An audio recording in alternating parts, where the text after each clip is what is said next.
These drugs are likely affecting your acetylcholine levels. So what is acetylcholine? Acetylcholine is the primary nerve transmitter involved with memory and learning. And when you're low in acetylcholine, you become forgetful. You can't concentrate or think of the right word. You ever have that happen? It could be the drug you're taking. But serious acetylcholine deficiencies are associated with dementia and Alzheimer's.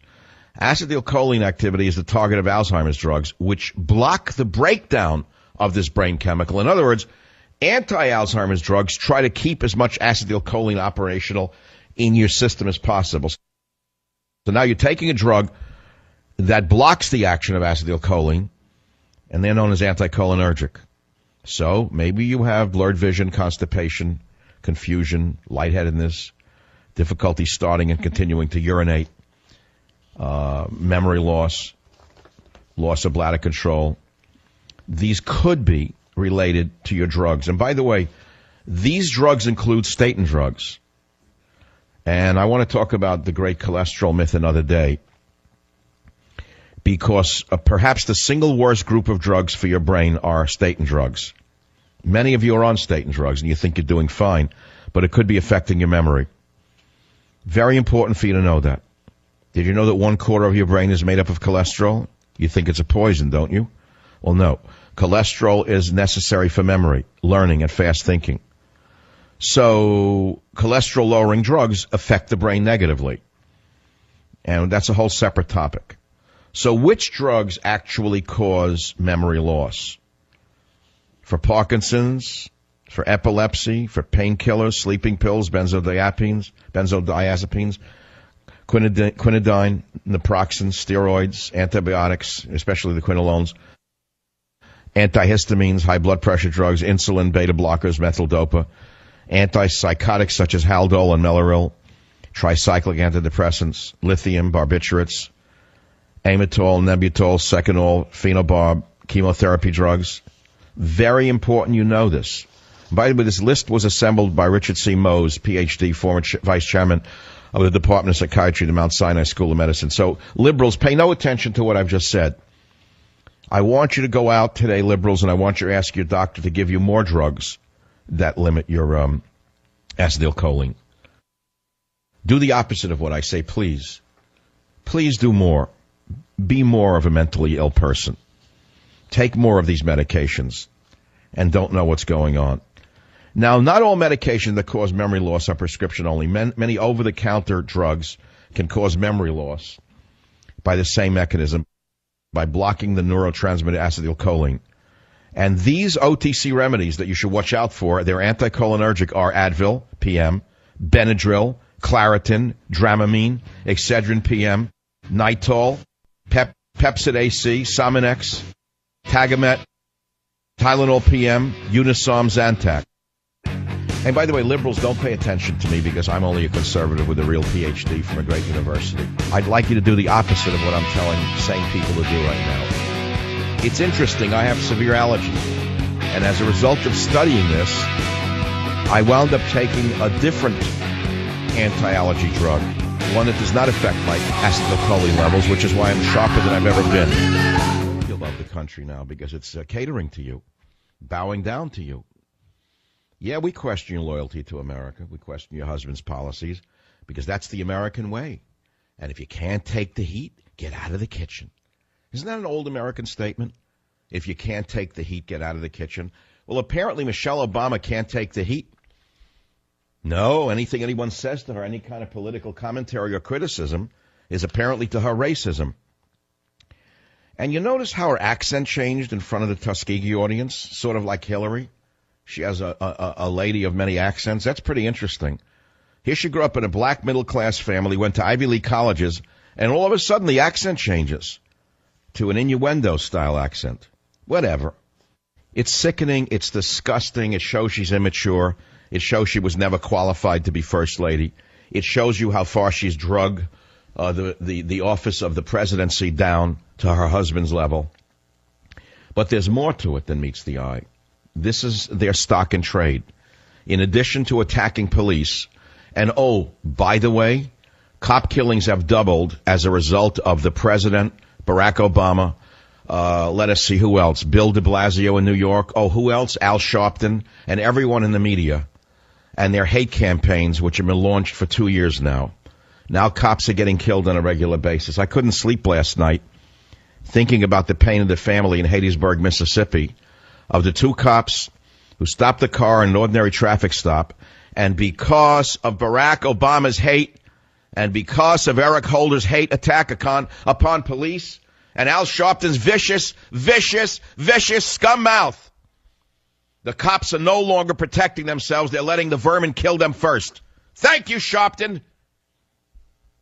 And this is all she can talk about. It's about her again. Instead of apologizing for what she's done to America, how she's insulted the office of the First Lady, instead she goes to the Tuskegee Institute, an all-black college, which is interesting unto itself. I don't know of any all-white colleges, do you? But nevertheless, she goes to an all-black college where the kids are generally very smart and very good students. And instead of leaving them alone to go forward in their lives as equals, she tells them they're not really equal and that there's a lot of racism in America.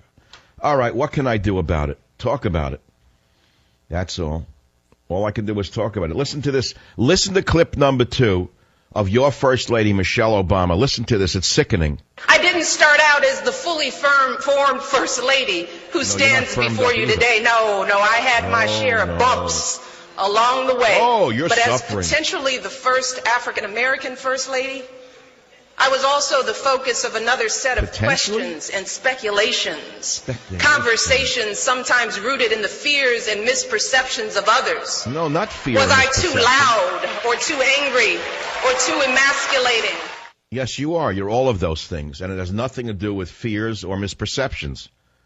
Anyone who doesn't see that in you is not seeing reality. Michelle Obama, the picked-upon First Lady who was just so hurt, just so injured, and just so oppressed from racist America. Listen to 04. So yeah, I planted a garden and hula hooped on the White House lawn with kids. I did some mom dancing on TV. I celebrated military kids with Kermit the Frog. I asked folks across the country to wear their alma mater's T-shirts for college signing day. But what does that have to do with why you're the most despised First Lady in American history? Why don't you talk about why you are despised and why you're not trusted? How about your anger and your hatred towards white people, which literally pours out of your mouth every time you open it? Number 2, how about your abuse of power? How about the fact that you have 71 to 72 personal assistants at public expense? How about the fact that everyone knows you're a monster behind the scenes? And how about the fact that I can prove it by the fact that you fired your florist? Listen, not all of us are suffering memory loss, Mrs. Obama.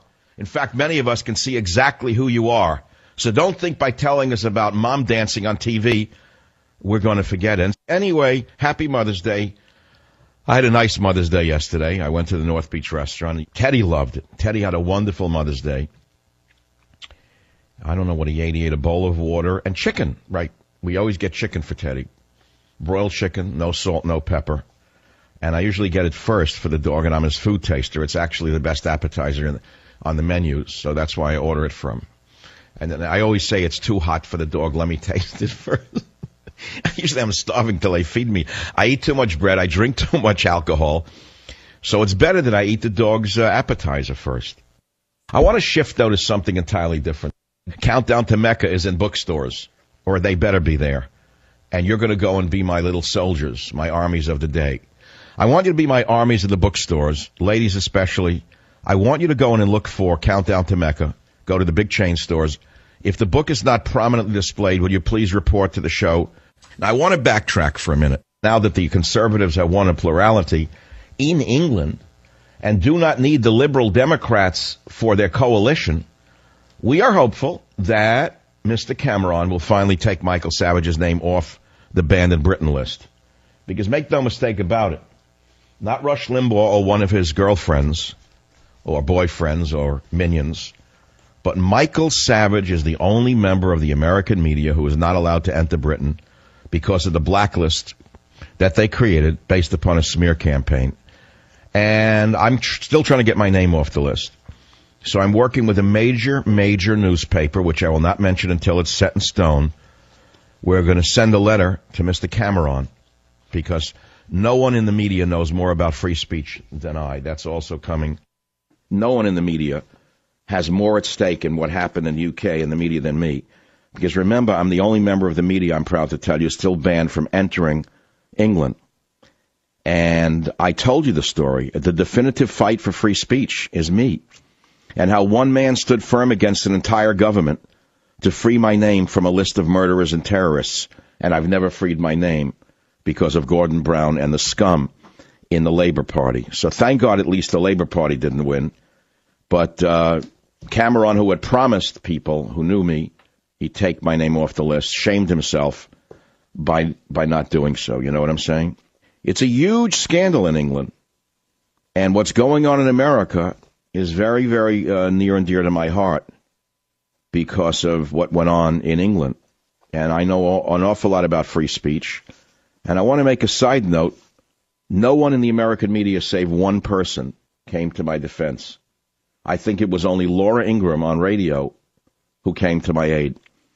Not the big mouth Rush Limbaugh, the great conservative. He made believe it didn't happen. Because if it's not about him and if he can't capitalize on it in some way or make it part of his show, it's of no interest to him. He didn't help me. Certainly Hannity didn't say a word. O'Reilly didn't say a word. No one on Fox News came to my aid. But the preface of the book says the savage fight against censorship. Isn't that interesting? We can talk about Barack Obama's political advisor, Jim Messina, getting credit for leading conservative British Prime Minister David Cameron to an overwhelming victory.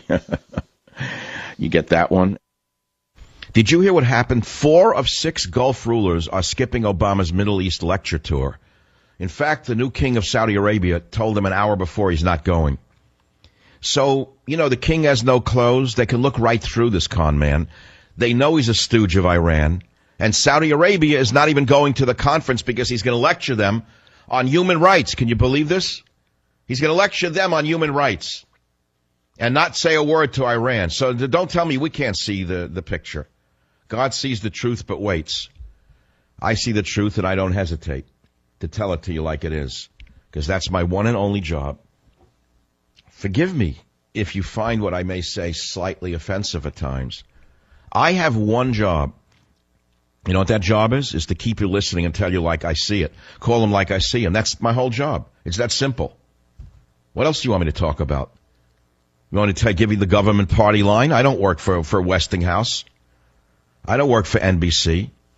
I don't work for CBS. I'm not Bill Maher. I'm not one of the stooges, the government jesters with the fake audiences that every once in a while they throw out a conservative line and make believe that they're really not a government jester. Their own lock, stock, and barrel. They may as well be trained by the CIA to put out the rubbish they put out with the laugh lines. It's like Obama in front of a stooge audience. So there it is. So of course you're going to be offended by certain things that people say if you live in a world that's so constrained. All 19 women failed Army Ranger School in its first phase. Boo-hoo. Well, why don't you change the rules? I guess it's a racist white male thing. Ranger School. It's not feminist enough. I think they should make it easier for women to pass the Ranger School. Then anyone could be a ranger, the way anyone could be a sociology professor. Oh, hey, what's the point? Look, I could do this day and my hand behind my back. Liberals over conservatives 9-1 at college commencements. Gee, I'm shocked by that. Isn't it odd that I am one of the most distinguished graduates of the University of California at Berkeley with a real PhD, with 25, 28 books to my credit, many bestsellers, and I've never been invited to UC Berkeley to give a speech. Instead, they invite liberal slime to give graduation speeches, including the uneducated dolt Nancy Pelosi, who last year at graduation got up there like the moron she is and said, what was the word she used? Disruptors. I remember it. She said, be a disruptor. Go out there and be a disruptor, said Nancy Pelosi. So they burnt Oakland to the ground. They smashed up cars in Oakland, California. I guess they were the disruptors. And do you know why she wanted them to be disruptors? Do you know why Hillary tells them to be wild and free and crazy? Do you know why Al Sharpton wants the cities to burn? Do you know why Obama and Eric Holder want the mobs raging? So they stay away from the White House lawn. You don't understand it. It's called diversion. I'll be right back. Savage.